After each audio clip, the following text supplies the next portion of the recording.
assassins, but not a lot of targets available for the side, from the side of DEWA. So this Nolan is going to be facing the same issue that Kyrie was, although we saw that Fnatic Onyx were able to beat the odds in that situation. Yeah, I mean, the Valentina is hard to catch, so will be the Edith tanky in its own regard, as well as the Hylos, who is just quick, unkillable, and also very fast. So now, the draft index here, Arashi.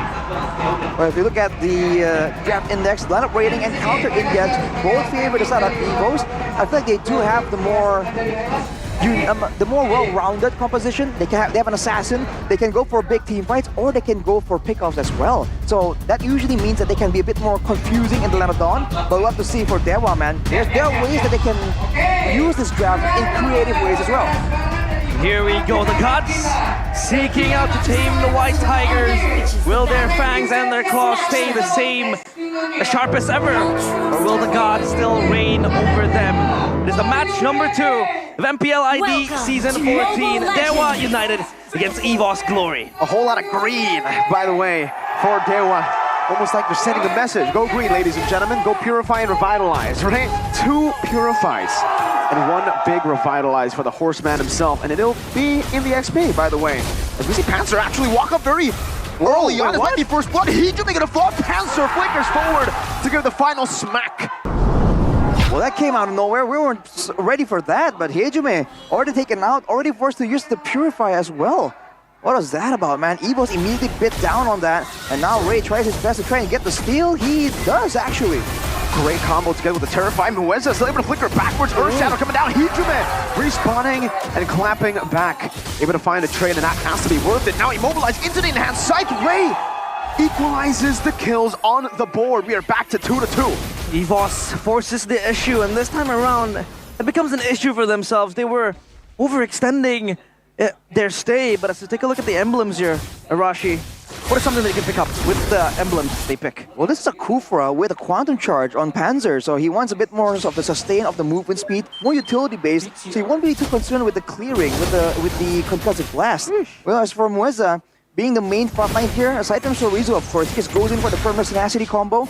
All he wants to do is survive long enough to get 1 extra Earth Shatter off, like we saw in the previous engagement, and that could be all that the team needs to try and find a winning play. But look at this.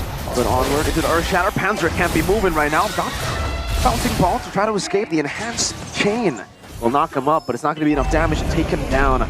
Setup definitely favorable for DEWA United right now. Fluffy, not even level 4 just yet.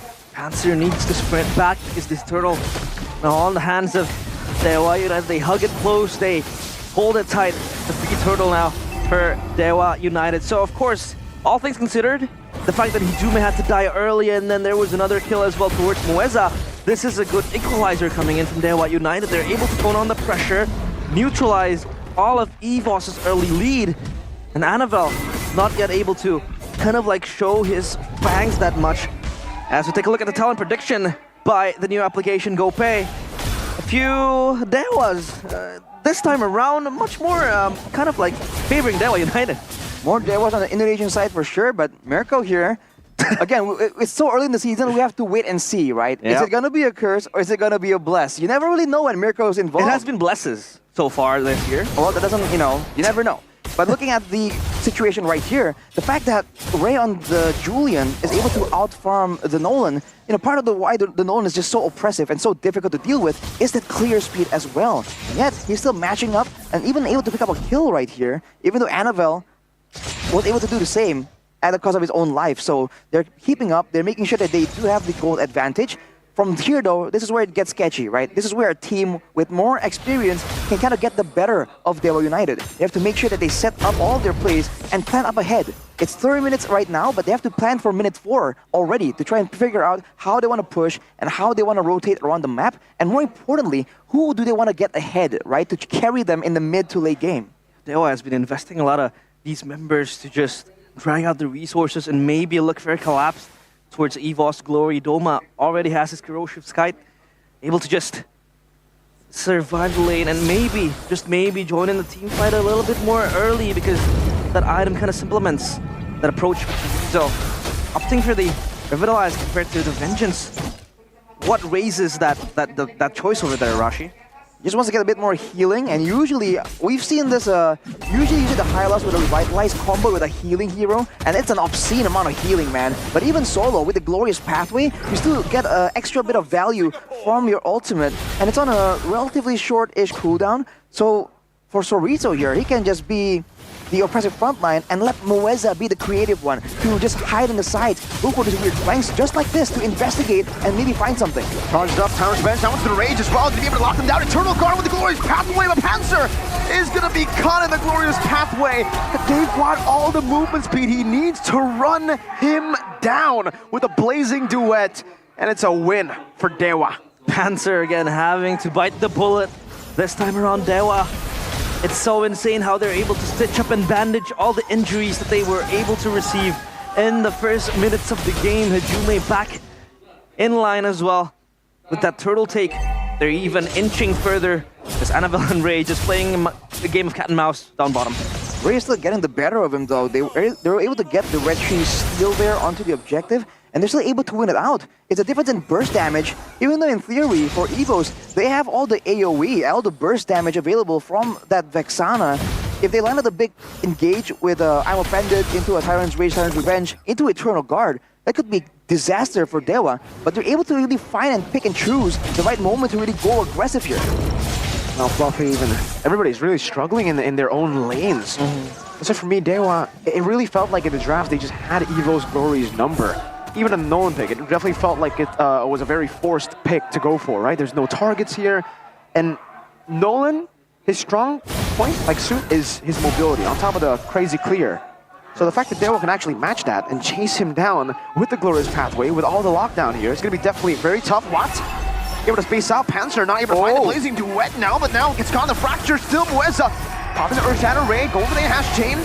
Eternal Guard to disengage, and it seems for EVOS they'll be able to walk away from this one as Hijume just tries to push them back even further. A trade of resources. EVOS Glory were the ones pulling the trigger, and they were the ones who had to back off because DEWA United have so much, damage this early stage of the game, especially with the blazing duet, and then you have Chorizo just coming in with the Glorious Pathway. So it's going to be very, very annoying for EVOS to deal with as it comes to like the 6th minute and even the 7th minute later on. It's a great move for EVOS there. They know that right now Chorizo is just way too tanky to be taken out in the lane. They send him to just cut the wave and get the prio to really go for that neutral objective. So they get the turtle, but they also get the turret on the bottom side. That's where Annabelle is trying to equalize, but look at the play already for the side of DEWA. Immediately going into the jungle, trying to find a bit more. I think they're really planning on letting go of this bottom turret, which is acceptable because they're going to trade on top side too. They're zoning EVOS from even getting to their structures. Yeah, Annabelle looking for a cross-map play, but what matches it as well. So all in all, it's such a profitable margin for DEWA United to pull up against. Meanwhile, for EVOS Glory, they're still yet caged in their own jungle, in their own areas. Not able to maximize the use of this Kufra with the Tyrant's Rage. Again, you need someone who can really set up the Kufra to get the stuns. Exactly. And you can't really bank up with the Eternal Guard. You can't really, hope Clockun will be the main initiator again. So for Kufra, it'll kind of get harder as the game progresses. That's the problem of first picking the Kufra and then not picking a secondary or the real initiator, because the Kufra is a secondary initiator. You can't be the one engaging on the Kufra. You need someone to engage, and then in the midst of a fight, you find a capitalization. At least that's the optimal route for a Kufra to make plays. And here, Panzer is forced to make initiations all the time. Yeah, and he will just throw away most of the time. Hey. An ultimate coming from Chorizo. Walking him down right now. Spirit Destruction, throw it away. What? Wait. Finds a kill, and Ash Chain as well. Doma's going to be taken down too. Both the carries, the backliners, have been found in the front lines of battle. Doma taken out and down. The Moscow you would expect to be so mobile. This time around, Ray smells blood and just cuts down the carries of EVOS Glory. It's a crazy bait and switch right there. They saw the Glorious Pathway and they're like, wow, the advance is coming. But before they know it, it's a bait, right? The danger comes from the side lanes. And this is what's so difficult right here for EVOS. Usually, like you said, you want your roamer to have the freedom to just hide around and go for the big pickoffs, the big engages on the right members. But the fact that they have Fluffy on a Ruby that's, sustainable, but not exactly tanky for the burst damage coming in from the side of DEWA, Now they're just forced to kind of use Panzer to be that main front line because they can't lose Fluffy and have him fall behind. So for now, Panzer's going to take the brunt of the aggression, and Fluffy immediately goes for the Radiant Armor because he knows that that Julian damage, that the Edith damage, and the Valentina damage as well, all are it's the exact factor that's allowing DEWA to be a lot more fearsome when it comes to the pick-off game. Yeah, and Fluffy hasn't even been existent in most of the skirmishes and the collapses coming in from EVOS Glory. He could be the kind of like the main engager, the main initiator, but then again, Fluffy has to really deal with the damage coming in from Ray, from Hijume again, like how Arashi mentioned. So for EVOS Glory, it's going from bad to worse. DEWA is able to rack up a 5k gold lead as the Lord marches up top. EVOS, they're playing a defensive game this time around. Again, that I'm offended, trying to go for the catch, but Panzer wasn't ready to really go for it. Ava walks up the fracture, Hijume takes it up, doesn't care about that damage, and they take a tier 2. As EVOS, it's really getting frustrating definitely for them. They can't really look for anything around the map, and Doma at this point, he's just going to try to clear out the waves, but even then, what? Can still siege the tier 2 down. That's a 6,000 gold lead. All of the tier 2s. Yeah, we talked about game plans as well, pre-game. But this time around, EVOS looks like they're kind of lost in their own draft. So how do they kind of claw back against DEWA United? They have to make for a big engage. Not on Mueza though, but they go for it. 2 ultimate use already. So I'm offended. Now Panzer's all alone. Mueza with the Primal Wrath. Pushing some damage back. Panzer able to escape still. And for DEWA, I like that decision. Shows you that they're actually just really, really disciplined too, despite, you know, obviously having those issues in the past. They have a 6,000 gold lead. They could have definitely forced the fight, but they said, nah, why? We have a 6,000 gold lead. We have a Lord spawning in 60. Just wait for the next objective, the next fight to be that's just that much more decisive. And look at the itemization though. Immediately a blade armor built up by Sorizo, who knows that being a Hylas, for the most part, the only really way you can deal with him, being a horse, being a big horse, the only way you can deal with him is to melt him down with basic attacks, with a marksman. But building that blade armor means that Doma, of course, can still do it. It's just going to take a lot more time, and it's going to force Doma to take a lot more damage, and that means that there's a chance for Ray or Hijume to just go forward and secure the kill onto Doma. Because it's not card control that Sorizo is inflicting onto him, it's damage. Yeah, but all things considered, the fact that EVOS are down in the dumps now, at least for Doma, I think he has the time to kind of like farm up his items and be the main damage dealer.